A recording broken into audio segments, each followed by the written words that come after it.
Before I moved back to the Bay Area 3 years ago, I was serving in my first call as a priest at the cathedral in Seattle. I was there for 6 years, and for 3 of those years, Jaime and his family lived in sanctuary at our church for fear of his being deported while he was working with his lawyers and the Northwest Immigrant Rights Project to stay in his longtime home here. I was the lead or the point person for sanctuary at the cathedral, and it was an intense time. And it was also a beautiful relationship because of the heart of this man. I would love to tell you all about this wonderful family and of all the things we did together in those 3 years. But today is Migration with Dignity Sunday. And Migration with Dignity is not about sanctuary for one person. It's about humanity. And for us, here and now in this place, Migration with Dignity is about our baptismal covenant. Will you strive for justice and peace among all people and respect the dignity of every human being? So why am I bringing up sanctuary then? Because here on our Migration with Dignity Sunday, I'm recalling how my dear friend Jaime, time and again, heard from his circle of friends and supporters, and even sometimes from members of our very congregation of which he was a member. I don't know why ICE is harassing you, Jaime. You're one of the good ones. One of the good ones. Holy crap. Who decides who one of the good ones is? Or as Jesus put it, why do you see the speck in your neighbor's eye but not notice the plank in your own eye? And friends, we're living in an age of 2x4s to the eyeball. Don't doubt it. But that does not preclude our being one of the good ones, because we all are. And that's the point of today's gospel. Jesus shows Simon a miracle of such astounding abundance that when Simon Peter sees it, he falls down at Jesus' knees and says, "Go away from me, Lord, for I am a sinful man." He is realizing that he is in the presence of the holy in a way he could not even conceive. And listen, in Luke's gospel, this is not Peter's first encounter with Jesus. We're in chapter 5, but by chapter 4, Peter has already met Jesus and heard Jesus, and he's seen Jesus in action. Jesus was in Peter's home and cured Peter's mother-in-law of a fever. But with today's grand sign, a sign of the astounding abundance that the Holy One brings, Peter is rocked by what he perceives and by what he thinks about himself. The overwhelming power of God's love is more than the nets or than Peter can hold. So he says, "Go away from me, Lord, for I am a sinful man. I am not one of the good ones." But Jesus doesn't offer to forgive his sins or even tell him he can do better. He just tells Peter, "Do not be afraid. From now on, you'll be catching people." Or to paraphrase, "There's nothing wrong with you, and I have work for you to do." Yup, you. Is there nothing wrong with Peter because Peter's actually perfect? Well, I don't think that's it, right?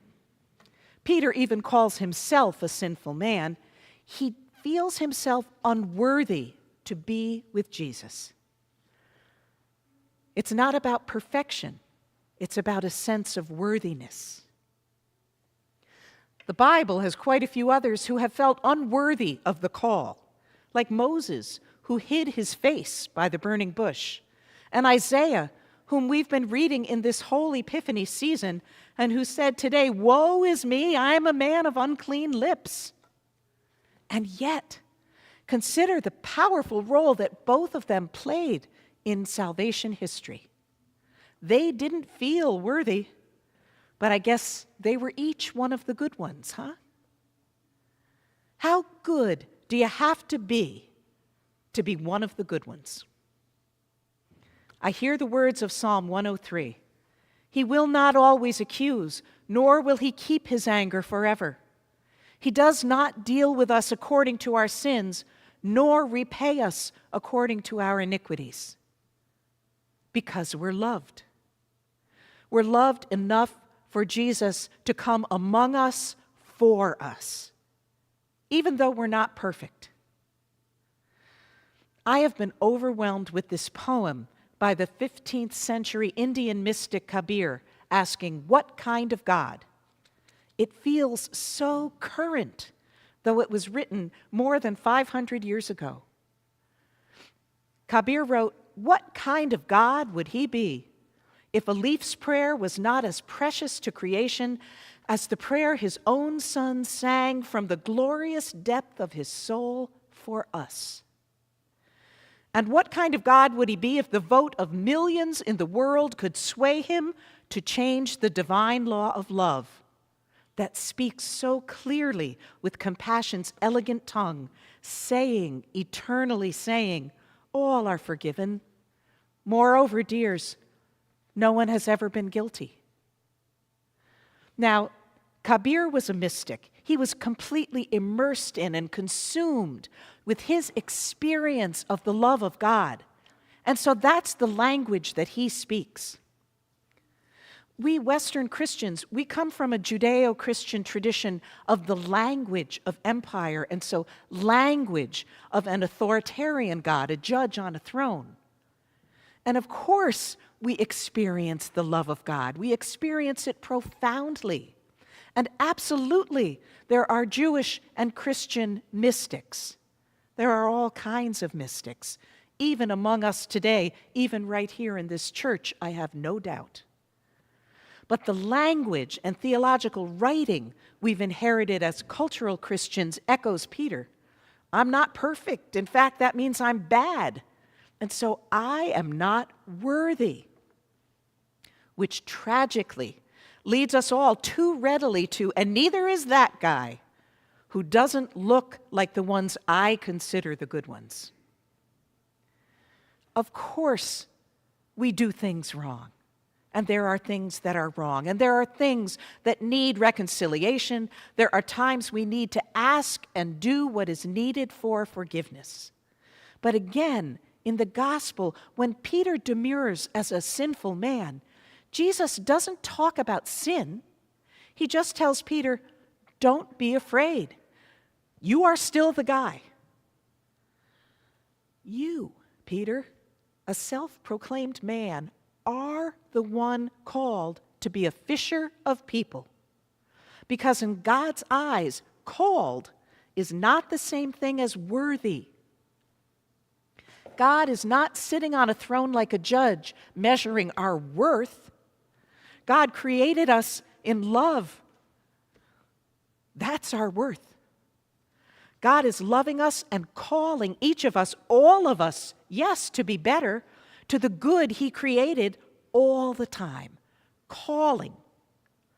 Jesus says, do not be afraid, I have work for you, and I'm going to be with you in it.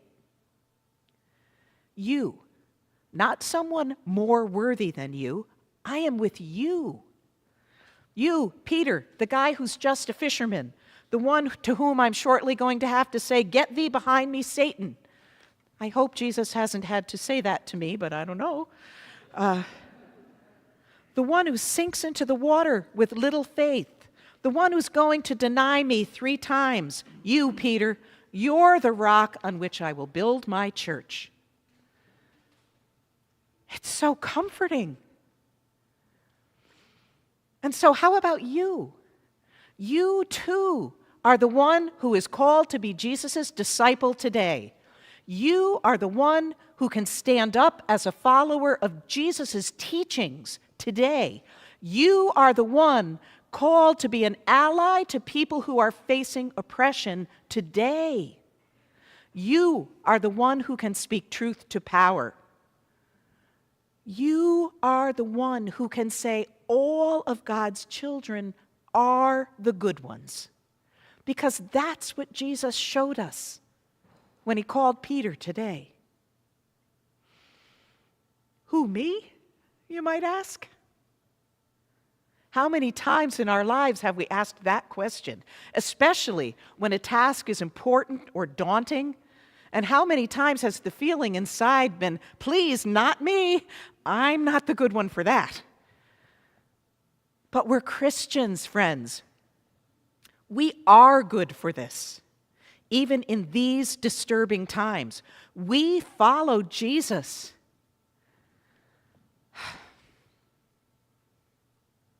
We recognize that we are all loved in all of our imperfection, and we follow Jesus and recognize that all God's children are loved. All are born worthy. My friend in Sanctuary in Seattle, facing another barrage of immigrant hate right now, texted me, ironically, as I was writing this sermon. He said, I try to keep my thoughts in the positive, and if they send me back, well, I will do the best I can with the time I have. How about us? Are we ready to do the best that we can with the time and the resources we have in these times of oppression? Even as we're all trying to figure out how best to do that, as individuals and as a community, we are all being called to catch people today. We're called to catch those who are being knocked down, like Jaime, like my youngest brother, who's a transgender man facing having his identity and his rights publicly erased. We cannot be sitting here in a church as followers of Jesus and say, go away from me, Lord, I'm not worthy, I'm not up to it, and think it's somebody else's damn job. Because Jesus is saying to us on this Migration with Dignity Sunday, in this Black History Month, in this era of trampling on unalienable rights, in this era of reneging on our crucial aid to fellow humans in need, Jesus is saying to us that no matter how daunting this work looks, do not be afraid. He is with us. He is calling us to go with him. We are Jesus people.